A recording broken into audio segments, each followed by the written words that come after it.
Now, Kevin mentioned this morning when I first asked my professor at Indiana University about going into the addictions field and studying alcohol. There's a lot of drinking problems in my family over the years, and it was in the origins of behavioral therapy was first developing.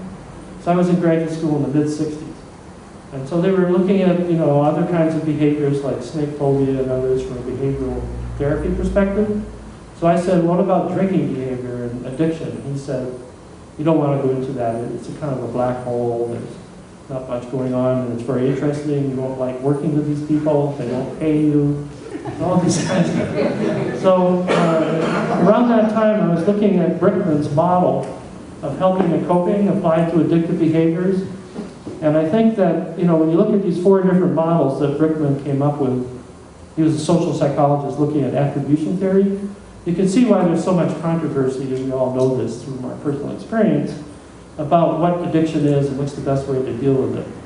So Brickman asked first, do you consider the person responsible for the development of the addictive behavior? Is it her fault or his fault that he or she is an alcoholic? And is the person along the top responsible or capable for changing the addictive behavior on their own? And Brickman came up with these 4 models, basically the moral model, which basically says, yes, it's your fault, you committed a crime, if it's an illegal drug, you need to be punished. The war on drugs, of course, we're now realizing this is not a very effective or helpful way of handling people with drug or alcohol problems. And we now have 2,300,000 people locked up in this country, which is more per capita than any other country in the history of the world. And we're dealing with, if you're an African American male, 1 out of 7 are in jail, 1 out of 20 Hispanics. And on most of these programs, except for some of them, are not really giving people treatment for alcohol and drug problems. They're being punished, basically. And when they're released, the recidivism rates are very high, as we're all aware.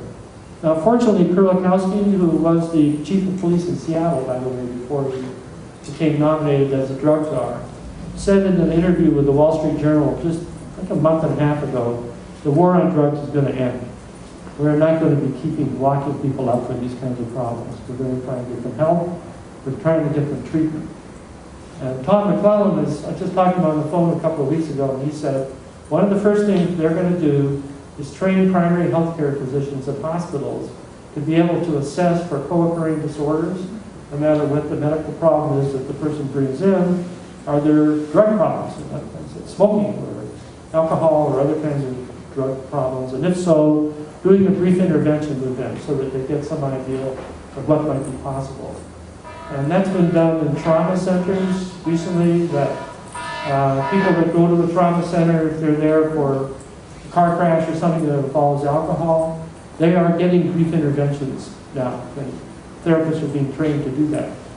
And trauma centers are now saying, unless you have a brief intervention program, you can't get licensed as a trauma center.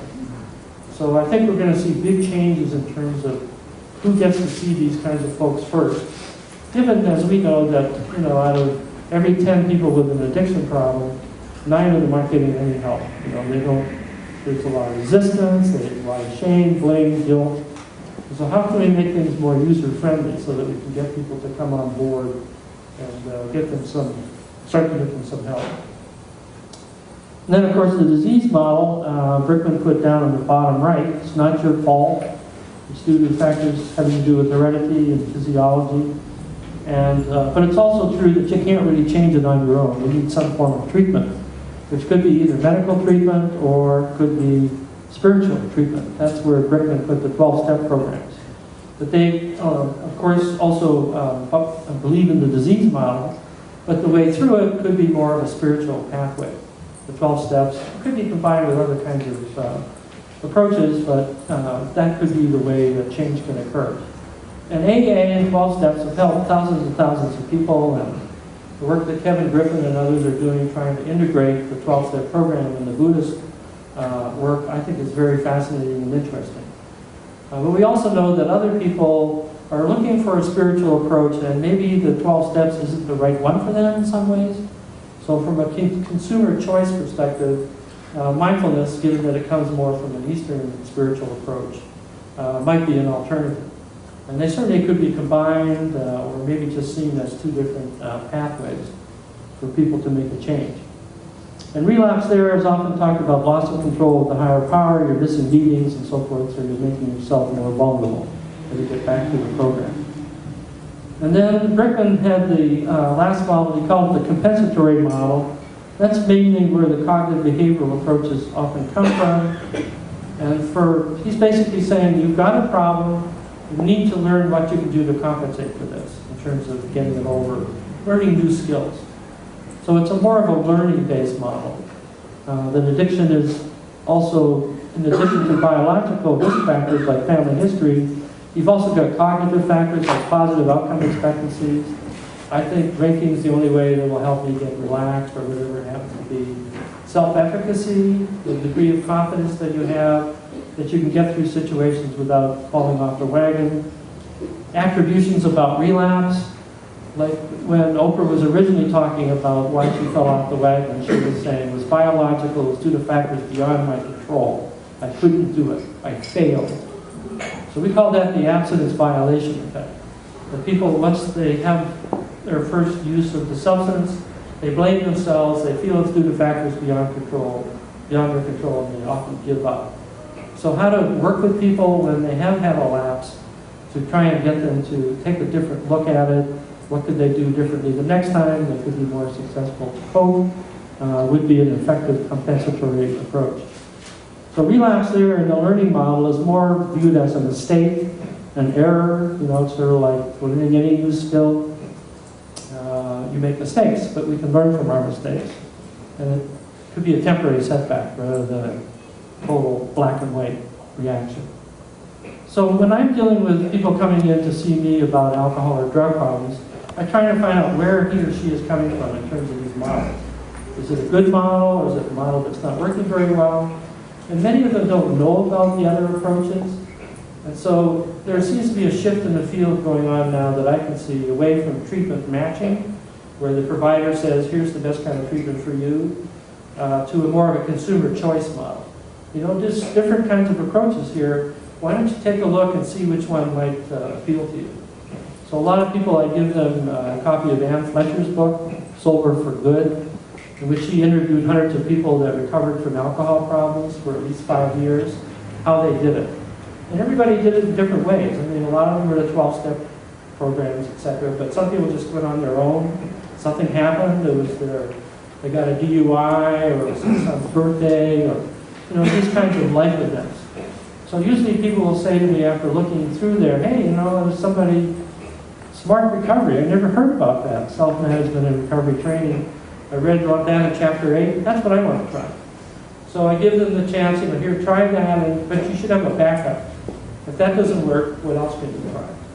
Because it doesn't seem that any one treatment works better than any other at this point. Different treatments work differently for different people.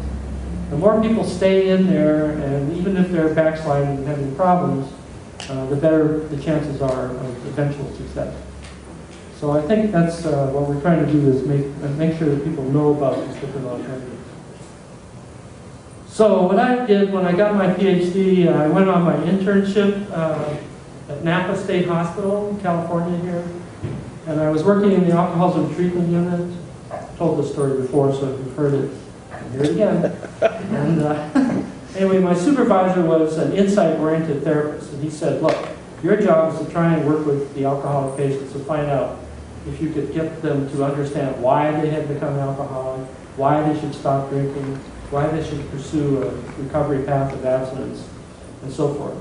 So this one guy, he was very open to understanding why he had become an alcoholic. It had something to do, he thought, with situations with his mother, conflicts that they were having, and why he should stop drinking. His marriage was on the rocks, he's running out of money at work, things like this, and why he should maintain abstinence. So by the time he left the 30-day program at Napa, he got on the bus. I said goodbye to him on the Greyhound bus, taking him back to San Francisco, where he's from. And I thought, well, God, he seems highly motivated, and maybe it's working for him. Unfortunately, 4 days later, he was readmitted to the hospital, totally intoxicated. He'd go to detox for a while. And when I could finally talk to him about it, I said, what happened there? You seemed like you were really motivated and you understood why you were an alcoholic. He said, yeah, you told me like why I should stop drinking. Well, I said, what happened? And he said, well, the Greyhound bus stopped in the Tenderloin district and right in front of the bar that I used to go to all the time. And I thought, you know, I wonder if my friend George is in there. So I'm just going to get off the bus and went right into the bar. George wasn't there, but the bartender recognized him, poured him a double, and he said, I took it, and I thought I'd just have one, but then I wanted another one. And he said, you were very good at helping me understand why I shouldn't drink and why I should make abstinence. He said, you never said a goddamn thing about how I was supposed to do it. And that the whole sort of, when he said that to me, my mind goes, right. Because, you know, I knew that the relapse rates were very high, people were readmitted a lot. I went to talk to the director of the alcoholism training program, and I said, given relapse is happening so much, why don't we talk about it more and prepare people for the possibility? He said, no way. We can't do that. We don't want to talk about relapse, because if we do, it gives people permission to do it. So we really want to focus more on positive recovery. But it just made me think like, why aren't people doing more about relapse issues? So then I went to the University of Wisconsin. I had my first faculty job there. And behavioral therapy was saying, we found a way that's helpful to get people to abstain and not relapse. I go, well, what is this? And they go, aversion therapy. So I thought, I'd heard about the Schick-Shadel aversion program in Seattle, which is still in existence, been there since the 40s. But they were saying electrical aversion can be very helpful. It's all based on classical conditioning. If you present the alcoholic with a drink and then you shock them, or you give them something that makes them nauseous, they develop a condition of aversion, and they won't ever want to drink again. The relapse rates would go way down. So I got a grant from the government to do a study of electrical aversion therapy. I did it at Mendota State Hospital in Madison. That's the alcohol treatment center. And they let me build a little bar downstairs where we could do the aversion therapy. This is not a patient, but a former student, Matt Boozer, sort of demonstrating what's going on. So we brought them down there 3 times a week for the 4 weeks that they were there, presented them with drinks that they claimed were their favorite drinks before they came into the hospital. It could be whiskey or gin or beer or wine. So pick the top 3 and just brought them around so that the person could, we said, we want you to look at the drink as if you were about to take a drink and bring it up and sniff it, but don't actually drink it, he told them. Because then the shock was going to go on.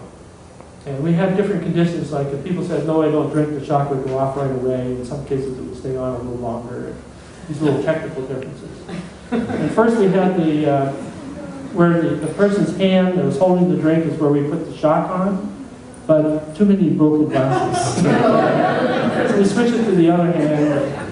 Hard to believe I was doing those things in those days. People said, have you seen Marlatt's laboratory? They called it Marlatt's Bar and Grill. So anyway, what we found when we looked at patients that went through the aversion therapy compared to those that didn't, this was a randomized controlled trial, we found that 3 months after they got out of the hospital, they were drinking significantly less and had slightly higher abstinence rates than the people that just got the regular program, which is a disease model kind of traditional program, Hazelton kind of model. So that looked really good. So I thought, it's actually working. But then we followed them up for another year later, and their relapse rates went way up. In fact, they were much higher significantly than the people that didn't get the aversion. So it kind of like pushed it down, and then it sprung back up. And when I read the punishment literature in psychology, they said, that's what's going to happen. You can suppress the behavior through punishment or aversion, but unless you teach people animals alternative coping skills, it's not going to last. It's going to rebound, unless they continue to have aversion over and over, which they don't. So that's what got us into thinking, where can we teach these alternative coping skills?